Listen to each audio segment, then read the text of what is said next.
Ассалаумағалейкум достар, менің есімім Әсет. Бүгін сіздерге Ойлан онлайн жобасымен таныстыратын боламын. Ең бірінші қозғайтын мәселеміз жобаның басталу себебі неде? Бұл жобаның бастауыма негізгі үш себеп бар. Солармен таныстырып өтейін. Бірінші себеп ол білімді жүйелеу. Мысал келтіретін болсам, осы курстарды жасау барысында сол ақпаратты толығымен білетіндей болып көрінген өзіме, алайда видеолар түсіру барысында, сабаққа дайындалу барысында белгілі бір ақпараттардың орны толықтырылады, немесе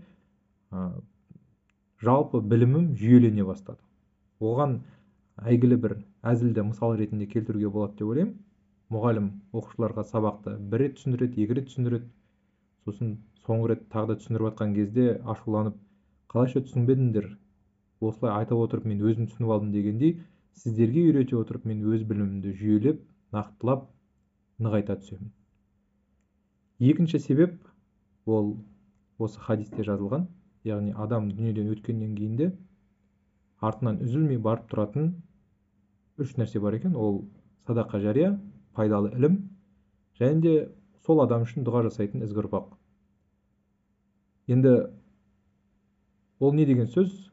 Ол осы жобаның біріншіден адамдарға пайдалы болуын, яғни пайдалы жақсы бір білім бере алуы тілегім. Екіншісі ол осы жобаның өміршең болуы. Әлі де ары қарай жалғасып, ұзақ уақыт пайдасын тигізсе екен деген тілек. Үшінші себеп өте қарапайым. Осы нәрселерді істей отырып, өзімнің біліммен бөлісе отырып, адал еңбек ақымды алатын болсам, нұр үстіне нұр. Енді бұл жоба кімге арналған? Біріншіден, бұл жоба компьютермен достасқысы келетін адамдарға арналған. Мүмкін өзіңіздің өміріңіздің бір бөлігін жылдамдырақ, пайдалырақ, өнімдірек орындағыңыз келетін шығар. Ол үшін компьютер міндетті түрде көмектесе алады. Сол нәрсені өміріңізге енгізе алмай жүрсеңіз, соған міндетті түрде көмек болады. Екінші, ақпараттық технологиялар деген үлкен сала бар. Өте көп құрама бөліктері бар. Осы салаға қалай, қай жағынан келерін білмей жүрген адам болатын болса, мархабат, осы жоба сіздерге арналған. Енді осы нәрсеге біз қалай үйретеміз деген сұрақ туындауы мүмкін. Ең бірінші кезекте бізде компьютерлік сауаттылық тұрады.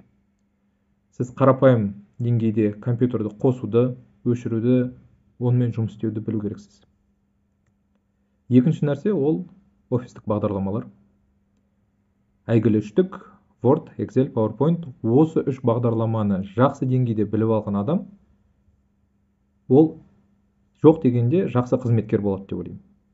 Яғни кез келген кеңселік жұмыста өзін көрсетіп, өзінің орнын ала алатындай маман болатынына мен 100% сенімдімін.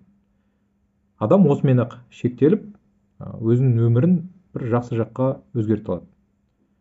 Бұл бағдарламалар біздің өмірімізбен тек қана кеңселік жұмыспен жұмыс істеген кезде ғана ұштаспайды. Сіз күнделікті өмірде белгілі бір әрекеттер істеген кезде, әсіресе студент болсаңыз немесе жұмысыңыз осы бағдарламаларға қалай да бір жақындыққа бар болатын болса, өміріңіздегі осы бағдарламалармен жұмысты әлде қайда жылдамдатуға, оңайлатуға мүмкіндік бар. Келесі үлкен бағыт ол біз айтып өткен IT, яғни ақпараттық технологиялар бағыты.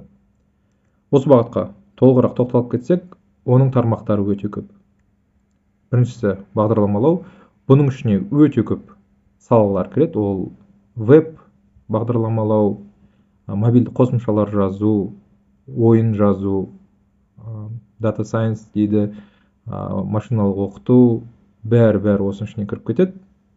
Сондықтан бұның ішінде тармағы өте үлкен. 3D модельдеу,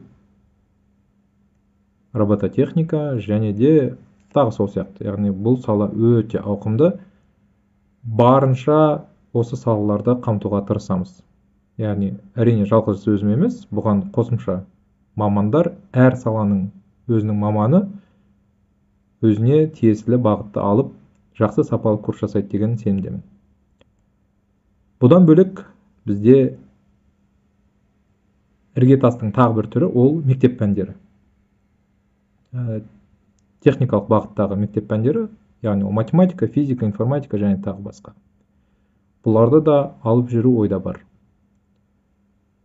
Одан кейінгі бағыттар жеке өз алдына бір бағыт, олар білімді дұрыс алу жолдары. Бұны міндетті түрде үйрену керек деп ойлаймын. Екіншісі тұлғалық даму. Енді осы бағыттарды қалай жүзеге асырамыз деген сұрақ туындауы мүмкін. Жауап өте қарапайым. Бірінші кезекте ол біздің сайтымыз, яғни білім алу платформасы ойлан.онлайн. Одан кейін әлеуметтік желілер, Instagram және де YouTube. Одан да басқа әлеуметтік желілер енгізу ойда бар, бірақ әзірге жұмыс істеп жатқан осылар. Сондықтан негізгі ақпарат осы. Сіздерден қолдау, кері байланыс болды. Рахмет.